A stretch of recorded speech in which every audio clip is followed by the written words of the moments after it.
गठबंधन की राजनीति केवल आंकड़ों का ही खेल नहीं मानी जाती, या यूं कहें कि दलों के बीच सिर्फ सीटों का गणित अच्छा रहे तभी बात बने, यह आवश्यक नहीं।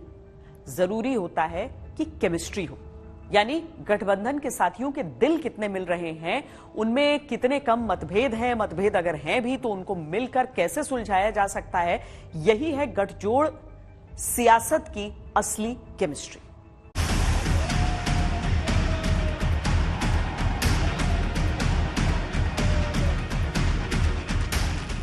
चुनाव से पहले दलों की एक से एक दोस्तियां गुल खिला रही हैं। पहले कभी एक दूसरे के खिलाफ आग उगलने वाले केजरीवाल और कांग्रेस की केमिस्ट्री जम गई है। इस बार अगर सातों के सातों सांसद इंडिया गठबंधन के आ गए, भाई साहब ये एक सुरक्षा कवच बन जाएगा दिल्ली के चारों तरफ। यूपी में दोस्ती तो पुरानी जरूर थी, लेकिन नतीजे अच्छे ना निकलने के कारण थोड़ा मनमुटाव था। पर मकसद जब बड़ा हो तो पुराने गिले शिकवे भुला दिए जाते हैं। उत्तर प्रदेश में राहुल अखिलेश की साइकिल पर बैठने को तैयार हो गए। इंडिया गठबंधन और पीडीए की लड़ाई एनडीए को हराने का काम करेगी। ये पीडीए जहां आवाज उठाएगा वहां भारतीय जनता पार्टी का सफाया होगा। और इस यात्रा के माध्यम से जो संदेश जा रहा है, मैं उसको बधाई देता हूं।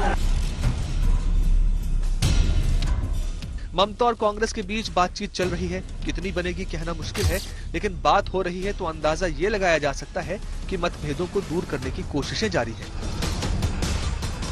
ममता बनर्जी के साथ भी बातचीत चल रही है। अंतिम रूप अभी गठबंधन को पश्चिम बंगाल में नहीं दिया गया है, बातचीत चल रहा है।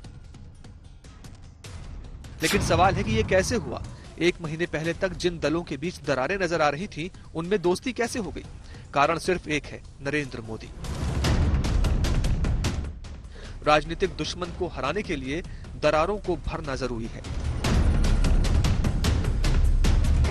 2019 के आम चुनाव में बीजेपी के हिस्से 303 सीटें आई थी और एनडीए के हिस्से में 352। यूपीए को सिर्फ 91 सीटें मिली, कांग्रेस 52 सीटों पर सिमट गई थी। ममता को बड़ा नुकसान हुआ था, 22 सीटें मिली थी, बीएसपी को 10 और अखिलेश को 5। अब 2019 का वोट प्रतिशत देखिए।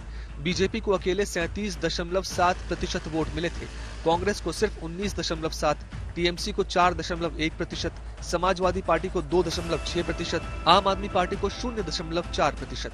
इसी तरह एनडीए के हिस्से में 38.5% वोट आए थे और यूपीए के हिस्से में 27.2%। यही वो आंकड़े हैं जिसने इंडिया अलायंस में शामिल पार्टियों को सोचने पर मजबूर कर दिया है। साथ ही जुड़ भी रहे हैं और आत्मविश्वास भी लौट आया है, कांग्रेस का भी और अलायंस का भी। यानी गणित ने दिमाग के केमिकल लोचे को झकझोरा तो दिल बोले कि हाथों को और ताकत से थामा जाए। हम मिलकर अखिलेश जी, प्रियंका जी में भारतीय इंडिया गठबंधन, हमारा सबसे पहला और सबसे जरूरी काम, जो हिंदुस्तान में नफरत फैलाई गई है, जो भाई को भाई से लड़ाया गया है, जो भाई और भाई को डराया गया है, इसके खिलाफ हमें खड़ा होना है, मिलकर खड़ा होना है। कुल मिलाकर चुनाव में रौनक आ गई है, खासकर इंडिया अलायंस की राजनीति में। इतने चेहरे, इतने मोहरे और इतने पैंतरे खुलते जा रहे हैं कि पूछिए मत। अब ये सारे समझ चुके हैं कि मोदी को रोकना है तो सबको साथ रहना होगा।